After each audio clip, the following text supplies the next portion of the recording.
Hey guys, I bought a few things over the past couple weeks. I figured I might as well do an update video. I'll start off with this stuff, and as you know, we go on, the more interesting stuff is gonna start showing up. But I'll start with this grenade, smoke grenade. Um, it holds BBs. It came in a lot of two. Yellow one, red one. Holds up to 2,000. I think that's just a cool little detail, from my impression. Um, there's some dog tags. I got this from a surplus store. They made them for me. They're kind of tangled. I recently put this bullet on here, just kind of as a cool little detail piece. That's a P38 right there.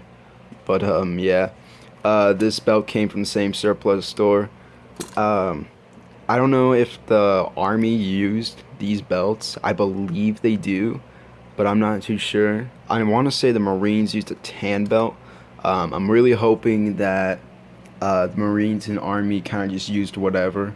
But correct me if that's wrong, or just specifically the Army used black, or there isn't really too much like information on these belts, so I'd really appreciate it.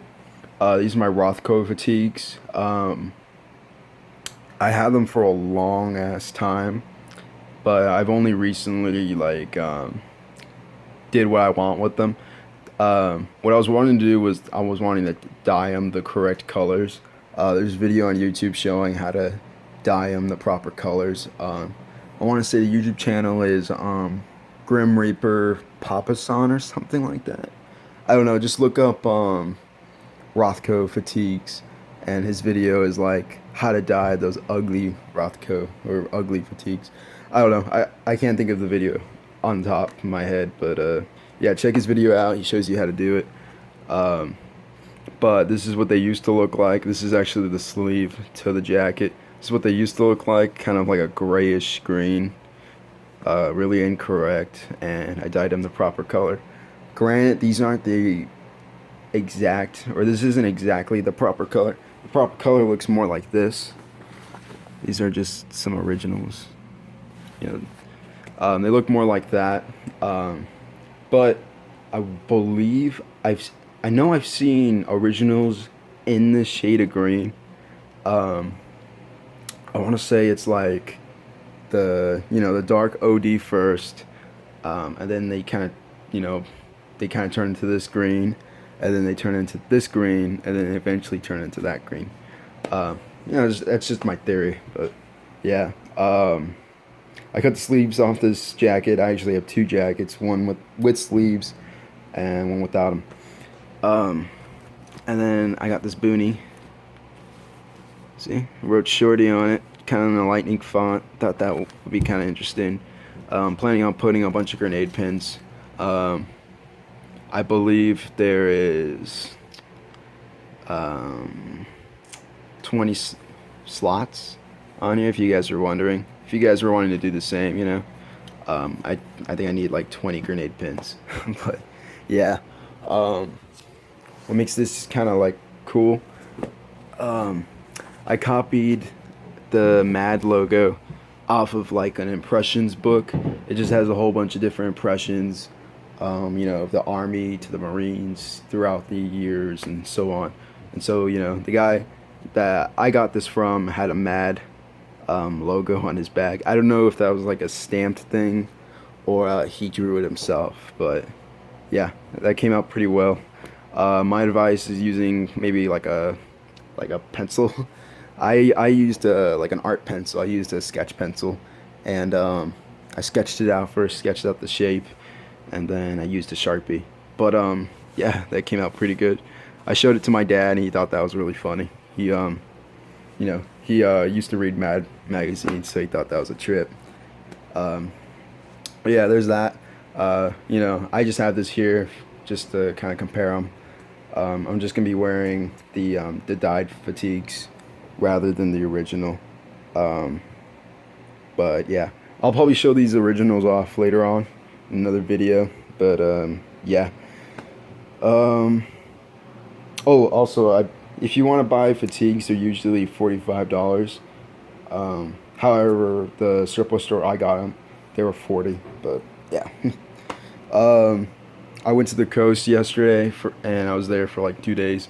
Um, and there was a gun store, and they had a lot of really old military gear, as well as really old firearms, like firearms from like the 1700s to the like 1960s. He had a lot of muskets. He had a lot of single shotguns. He had a lot of World War I guns, World War II guns. It was extremely interesting. He was a really old guy. It was just him in this little shop, and then on the side of all of his guns, he had a whole bunch of NOS World War II stuff, Cold War stuff as well. He had a few Vietnam things, but he wasn't really into Vietnam. But I just bought a handful of stuff. He had a helmet with this isn't the correct helmet liner that came with it. I actually put it on another helmet, which I'll be showing here pretty soon. But he thought this was a World War II helmet. I thought it was too. It looks like one. I think the main reason why he thought it was a World War II helmet is because of the straps. The straps look a lot like World War II straps. Same design. This is actually a French helmet. And how I know that is the back kind of extends more than the M1 pot. I'm planning on just putting like a Vietnam cover on that one and just kind of using it as an extra or something like that. But yeah, that helmet I bought with the cover that I'll be showing later was $50. It was pretty good price. He has a whole warehouse of just World War II stuff and just whatever he bought back in like the 60s. And so I'm gonna be going back there again in a couple months and just buying more shit. I only had $100, so I only bought a few things. This is a World War II belt. It's NOS, practically brand new. The only thing about it is that the stamping is kind of faded, but I think this is like 1939 or something like that, M1939. I don't know what this little button is for, but it holds something. That's what I know. But yeah, this is World War II. I bought it. It was like $20. I might be doing a World War II impression in the future, but yeah, I just got it because it was brand new and it was pretty cheap. Next are these 1967 third pattern boots. It says right here. There you go. Yeah, I paid $60 for these boots. You can find them if you look hard enough for decent prices. I'm actually planning on buying more of these boots, just because they're very well priced, and I feel like they're gonna be pretty valuable in like 10 or so years. So I might just stock up on some of these boots and sell them in the future. But yeah, I'm gonna be wearing my Rothko boots until those kind of like give out, and then I'll swap to these ones. But yeah, I'm really happy about these boots. They're super cool. The only thing I kind of don't like is there's like some kind of dust or something on there. I don't know if it's like some kind of package sort of thing, but I don't know. But yeah, those are my boots. Here's my tropical rucksack. Paid about maybe $170 for it. It didn't come with this stuff. You guys probably know that. But yeah, these are really expensive and hard to find for a good price. They usually range around like $250 and up. Mine's missing a kidney strap right here. Also, whoops, it's actually getting caught onto those laces. Also, these are broken. You can see right there. There's supposed to be another loop, I think. But those are broken, but I don't really mind. The pack is pretty much, it's not salty or anything, so that's cool. And another thing about it, which kind of freaked me out when I first saw it, was this Alice adjuster. This is completely incorrect. I was afraid that I bought, like an Alice pack or something, but it's a tropical rucksack. It has the stamping and the X-frame and all that. So yeah, this is my tropical rucksack. It's just filled with a pillow, some cardboard. Yeah, I'm really happy that I have that. This is kind of one of the really rare unique things that I bought that I was really, it took forever to show up because it was from the UK. But this is my Magfest. It was made out of a tent. There's like a stamping on it. I can't really find it. But there's a stamping saying that it was like a 10 and so on. It was made in like 1967 or something. But they pretty much like destroyed, scrapped that tent, made a vest out of it. I think they used the buttons too from that tent. It can hold M16 mags. That's what it's for. These vests were made in country, usually by like the local villagers and stuff. There's only a few photos of these. However, the army had these, just Marines, just pretty much whoever, you know, got their hands on them. There's different variants. Some of them are honestly just like t-shirts. Not really t-shirts. They're just kind of like collared shirts with like a bandolier, a ripped up, scrapped bandolier sewed on them. You know, they could be extremely basic and they could be like this. But yeah, this is in-country made. I want to say the U.S. Army was actually experimenting with this, the whole mag vest design, but they never got to it.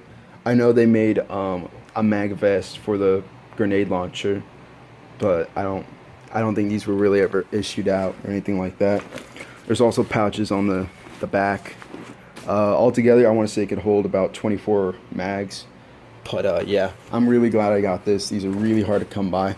And the same YouTuber that shows how to make or how to dye your fatigues the correct color, he actually makes repros of these.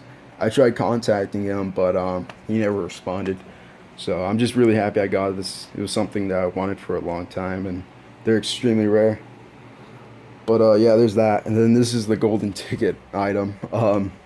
This liner came with that helmet, and you know, I paid $50 for it.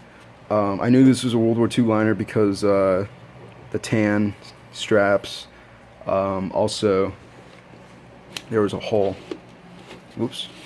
There's a hole in the middle. And what that hole is for is like for ranks, you know. They'd put like whenever they would march, you know, like when they're in like, they're doing marching and stuff, in country, I guess, I don't know, I can't talk. But whenever they would march and stuff, they'd put their ranks on that little hole, and yeah, they wouldn't have their helmets on. But this is World War II. It has the strap. You know, I don't know what this strap is for. I just know they go over the helmet. This strap is actually kind of in bad condition. It's starting to flake. So I took it off. I'm probably going to put some leather conditioner on it. But yeah, I might actually even buy a Repo Pro just to, you know, have on there. But this was extremely dusty, and I didn't know that it was going to look this good. Yeah, I'm really happy about this. When I was cleaning it, I'm glad I cleaned it because there was a lot of like spider skeletons in there and stuff. And yeah, but I don't know, I'm really happy that I went to that gun store. That guy had a lot of really cool stuff. Very rare, a lot of World War II stuff that was just almost brand new. You know, you would think they'd be reproductions, but they weren't. He was very book smart on just all this gear, and you know, he could tell the difference between one thing and another. He was extremely smart, but he just made a mistake on that helmet. You know, I don't think, you know, he did that intentionally. It was honestly just an honest mistake, and I'm not really too mad about it because, you know, it's very cheap. These covers, I think, by themselves go for probably like $100. I think I seen one guy selling one. It was a Korean War one, and he's trying to get like $80 for it. But yeah, I'm really happy I have this. I know it's probably incorrect for my impression, but it's just so badass. I'm gonna just keep it on there. But I guess a little update on my my helmet. I wrote "Make War, Not Love" on it, just with a blue Sharpie. I noticed that some guys actually had different colored markers. You know, not only black, they had red and blue and so on. I put Grim Reaper, Can You Dig? 69. This kind of looks bad just like this, but if you lift this down, it says Grunt Power. If you guys get that, what I meant, you know. Shit. Put Class of 69, Sing Loud Motherfucker. And then this is fuck 'em up. These are all, you know, all these little quotes are just from actual graffiti I've seen. Whenever I see graffiti sell on eBay, I kind of look at them and take little things, you know, just to make it look, you know, just to make it more authentic. The nose on the skull was actually really fading, and so I colored that back in. But this is pretty much all my gear. So yeah, you know, comment, subscribe. I don't know, do whatever you want. Any suggestions on certain things, like maybe tutorials on that, but I don't know, you know. But yeah, see you guys.